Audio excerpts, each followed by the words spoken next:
forcément, on a fait le minimum vis-à-vis de la crise sanitaire et on s'est protégé parce que c'était ça très important. On sait qu'on est souvent ensemble, donc on a fait attention que ce soit au quotidien, mais déjà pour les joueurs en tant qu'hommes, c'est des joueurs par la suite, mais en tant qu'hommes pour leur famille, pour leurs amis et déjà aussi pour leur propre santé, de faire attention au quotidien, de se laver les mains, de porter le masque.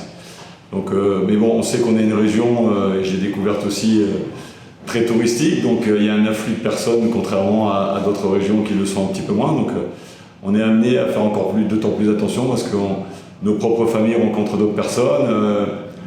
Des familles peuvent venir de l'extérieur chez les joueurs ou me voir moi personnellement, donc on doit avoir une attention particulière et pour l'instant ça s'est pas trop mal géré, on espère parce qu'on risque d'avoir ce genre de situation qui va perdurer malheureusement.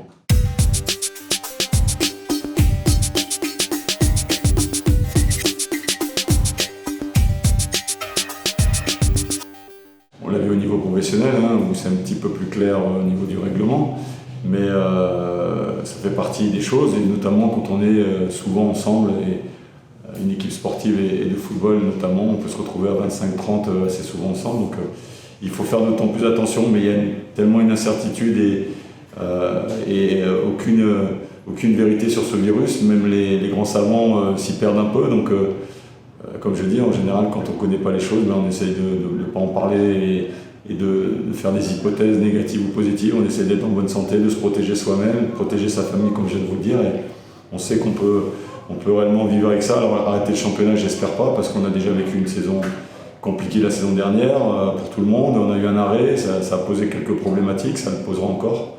La préparation a été un petit peu délicate à ce niveau-là et on le vit encore au quotidien. Donc, il faut peut-être admettre qu'on va vivre encore ça, peut-être un an, ce que j'espère pas, ou s'il y a un vaccin, ou si, je vous dis, mais il y a tellement d'incertitudes, notamment chez les scientifiques en plus, donc que nous, on est obligé de s'adapter au jour le jour.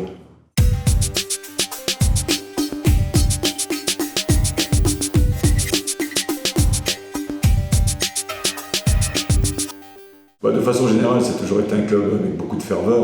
On parle souvent du rugby, mais le football a été peut-être avant le rugby, sans faire offense, a connu des heures, notamment, je viens de le dire, au Stade Mayol, assez intéressantes. Donc, et aujourd'hui, en tant qu'adversaire ou en tant que participant à notre championnat, ils viennent de descendre, donc ils ont forcément des envies d'y retrouver ce niveau. Il y a une saison difficile l'année dernière. Nous aussi, on a vécu une saison un petit peu délicate. Donc, à nous d'avoir cette régularité. Et on sait que c'est un derby, il y en aura d'autres. On a la chance, vous avez la chance dans le Var d'avoir plusieurs équipes relativement proches, donc c'est une émulation et avec le Covid on sait qu'on va jouer peut-être devant un peu moins de monde, mais moi j'ai toujours joué devant du monde, que ce soit à Lens ou à Saint-Etienne ou en Angleterre ou en tant qu'entraîneur la même chose, donc ça fait partie de notre métier, on aime avoir du monde, donc on préférerait jouer devant du monde, maintenant c'est comme ça, on est obligé de s'habituer à ce genre de circonstances aussi, donc on s'attend à des matchs âpres, disputés, j'espère corrects dans l'état d'esprit que chacun est compétiteur et voudra gagner le match. Ça fait partie de notre métier, donc on s'attend à des bons matchs et on est là pour ça aussi, quelque part.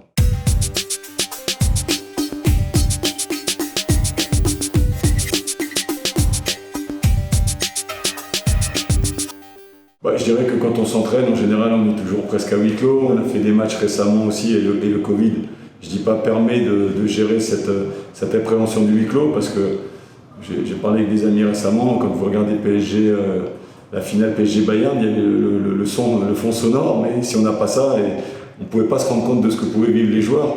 Et nous, on avait, quand j'ai vu Verratti rentrer, il y avait une bande sonore qui disait Verratti comme si on était au Parc des Princes, mais ça a dû être compliqué à gérer. Et cette façon aussi d'aborder le match est importante, c'est un des facteurs, notamment sur ces stades vides où on entend un peu plus les joueurs se parler, on a moins de ferveur. Alors des fois, ça peut inhiber des gens quand vous jouez devant du monde, il y en a d'autres que ça peut les motiver, donc il faut trouver le juste milieu.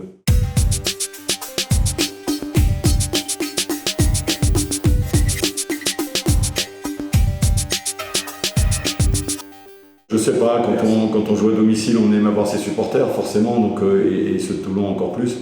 Maintenant, ça fait partie des choses. Le Covid aussi a restreint le nombre de supporters, donc on va avoir des demi-huis clos, ou je ne sais pas comment vous pouvez les appeler, donc on sera obligé de s'habituer, au-delà de la crise sanitaire, à cet aspect d'avoir des tribunes malheureusement un petit peu plus vides.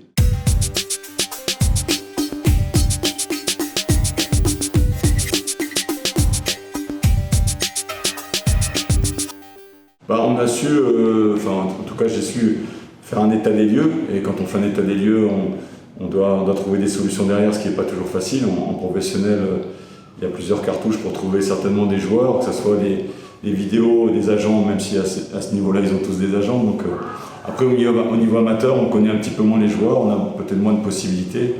Donc il faut prendre un peu plus son temps et bien gérer ça, et surtout avoir une complémentarité. J'avais ce que j'appelle un cahier des charges où il y avait un effectif qui était en place, il y a des garçons qui partaient. Il fallait faire un recrutement intelligent, mais surtout que ça se vérifie sur le terrain. Donc la densité au milieu fait partie des choses. On sait qu'on est dans un groupe.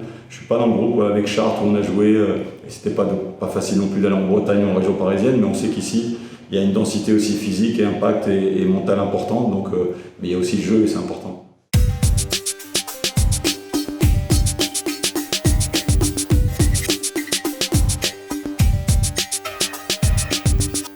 Je ne veux pas être nominatif sur des individus. Ça doit être la force et la plus-value de notre sport. Donc, c'est un collectif qui permettra aux individus de s'exprimer. Après, on sait que de temps en temps, il y a un talent individuel qui s'exprime et qui fait la différence. Mais on sait que si on aligne un ou deux joueurs contre 11, on connaît le résultat. Donc voilà, et on a besoin de tout le monde. Chacun a des prérogatives, a des tâches. Si déjà chacun remplit sa tâche, on pourra avoir un dépassement de fonction par la suite. Mais au moins, c'est une addition de performances individuelles qui amène une performance collective.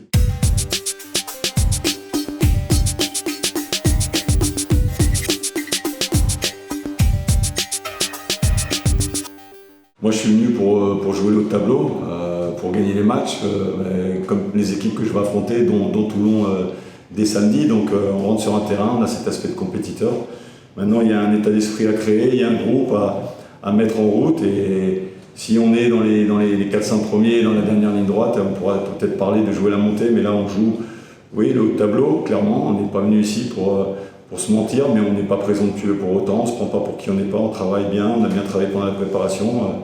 On est dans la lignée de ce qu'on a mis en place, mais il faut que ça dure.